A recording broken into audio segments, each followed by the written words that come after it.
Hey everybody, a lot of you have speculated, where's Dave? Is he still in Las Vegas? Is the A's president basically just stiffing the city of Oakland? Have the Howard Terminal negotiations been shut off? Well, the answer is he hasn't shut off the negotiations. He hasn't stiffed the city of Oakland. He did just return from Las Vegas to home, only to go on vacation. That's right. He's human. The man needs a vacation. So where are we?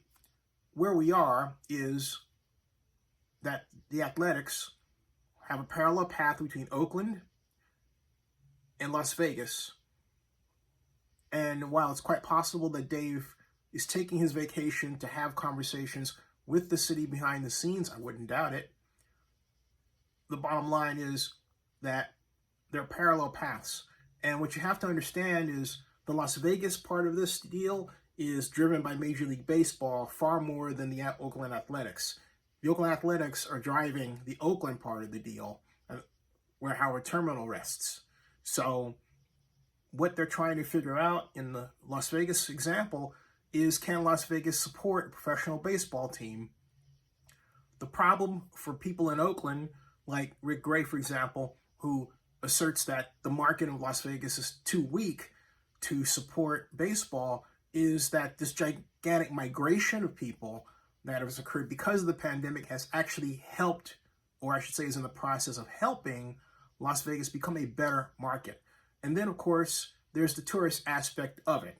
And if we ever, first of all, figure out what this virus really is, which I believe it was created in China, because they won't let us investigate, okay, then we can get back to standard normal international travel and a true lifting of the American economy.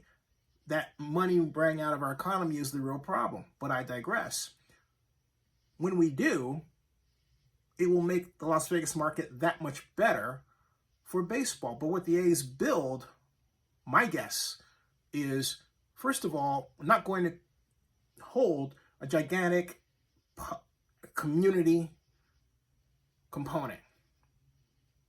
Unlike Oakland, where they spent an entire year negotiating with the community, only to realize something that right now does not have a price tag on it, which is the city of Oakland's fault.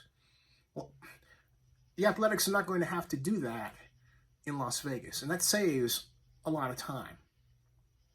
So I would not bet against the Athletics at this point because of Major League Baseball and because of the growth of the market in Las Vegas, because of its basic status as the entertainment capital of the world, and because it's growing a nexus of sports events industry activities, that something like the Athletics simply deciding they would move is not out of the realm of possibility. And at this point, absent some amazing turnaround in how the city collectively embraces the Athletics, I wouldn't be surprised if they announced that they were going to start the process to move to Las Vegas. It's quite disappointing, but it is also a lesson for a city, and now I mean Oakland, that insists on not doing economic development.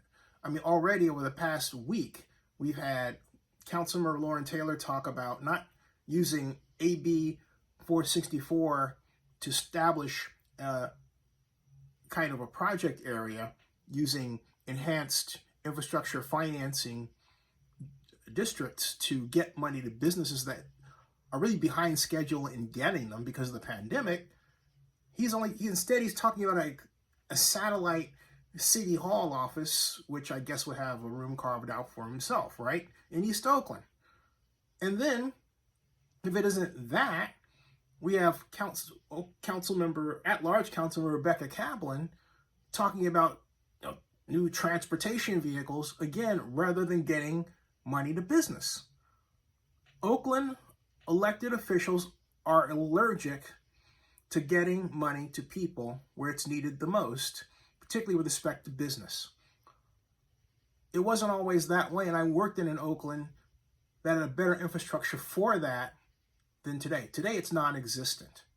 And the city cannot pull its government levers to actually control its economy. It only thinks in terms of regulation. It doesn't think in terms of redirection of monetary flows. If it did, it would understand how tax increment financing works today. So we have a big problem. And maybe the A's departing just might be the tonic we need to get our collective act together. Subscribe to Zenny62 and bookmark oaklandnewsnow.com.